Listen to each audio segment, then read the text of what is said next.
नमस्कार मित्रांनो, आता आलेलो आहोत आपण ओझरला. ओझरच्या विघ्नहर गणपतीचं आपण दर्शन घेणार आहोत. यापूर्वी आपण लेण्याद्रीच्या गिरिजात्मज गणपतीचं दर्शन घेतलेलं आहे. लेण्याद्रीपासून ओझर 40 किलोमीटर अंतरावर आहे. ओझरचा विघ्नहर आपला 7वा गणपती आहे आणि याच्यानंतर आपण रांजणगावला जाणार आहोत. तो शेवटचा गणपती म्हणजे 8वा गणपती आहे. आता आपण आहोत ओझरच्या पार्किंगमध्ये. आपण बघू शकता भली मोठी अशी पार्किंग आहे. भरपूर मोठा सगळी ग्राउंड आहे आणि वाहनांचीही इतकीच गर्दी आपल्याला या ठिकाणी पाहायला मिळेल.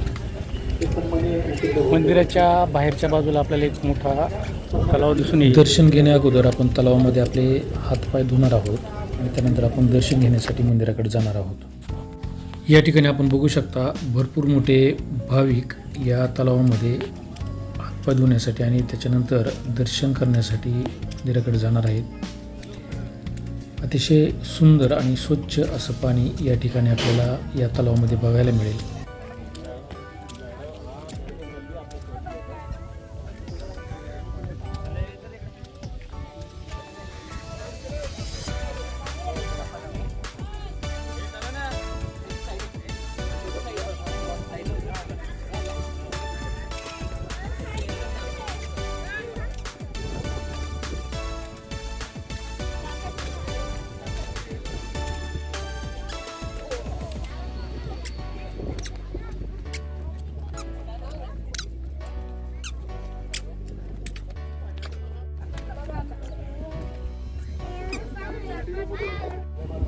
हातपाय धुवून आता आपण दर्शनासाठी मंदिराकडे निघालेलो आहोत. आपल्याला या पार्किंगमधून पुढं मंदिराकडे दर्शन घेण्यासाठी जावं लागणार आहे.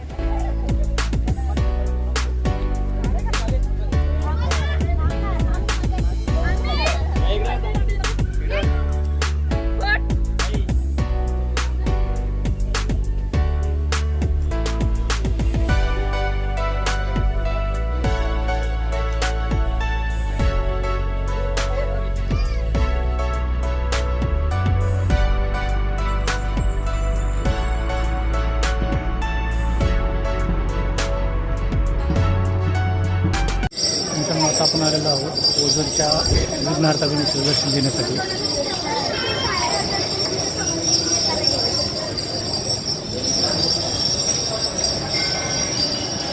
या ठिकाणी आपण बघू शकता मंदिराच्या दोन्ही बाजूला सभागृह आहे. सभागृहाच्या खालच्या बाजूला दुकान आहे. या ठिकाणी उजव्या साईडला दिसते ते चप्पल स्टँड आहे.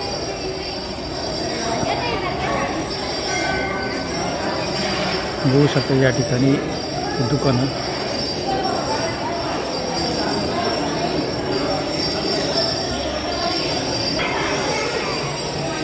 आता आपण मंदिरामध्ये प्रवेश करत आहोत. मंदिराचे मुख्य प्रवेशद्वार आहे.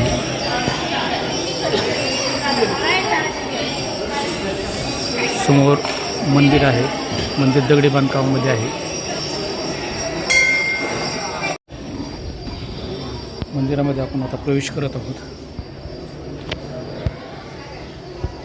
या ठिकाणी दर्शन घ्या.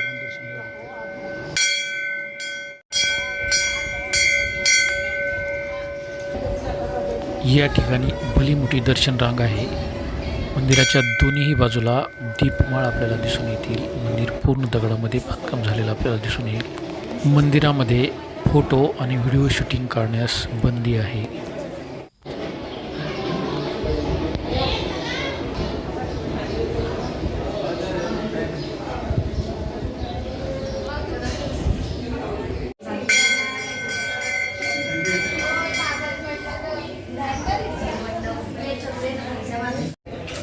मंदिराच्या मुख्य गाभाऱ्यामध्ये आता आपण प्रवेश करत आहोत. प्रवेशद्वाराच्या दोन्ही बाजूला आपल्याला दान कलश दिसून येतील.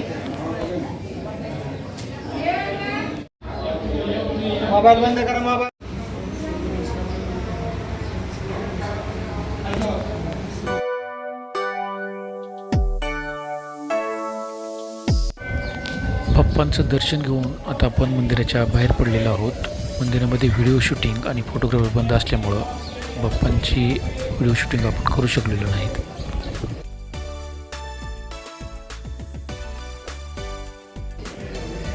मंदिर पूर्णतः दगडी बांधकामामध्ये बांधकाम झालेलं मंदिर आहे.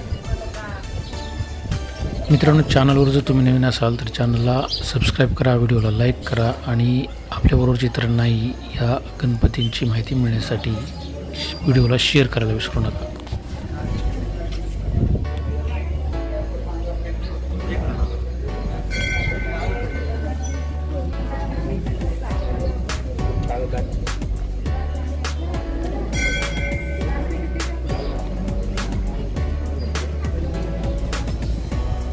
मंदिराच्या दोन्ही बाजूला दीपमाळा आहे.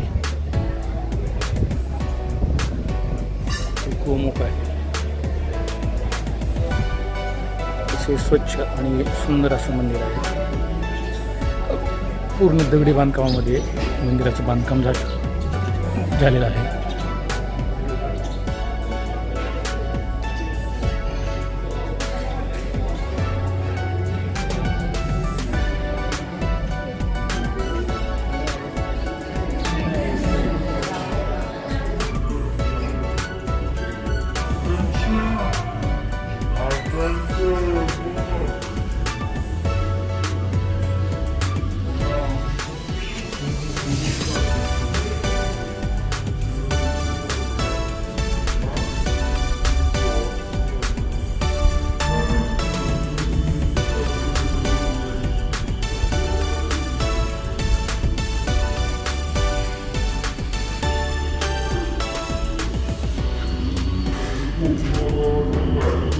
आता आपण मंदिरामधून बाहेर पडत आहोत.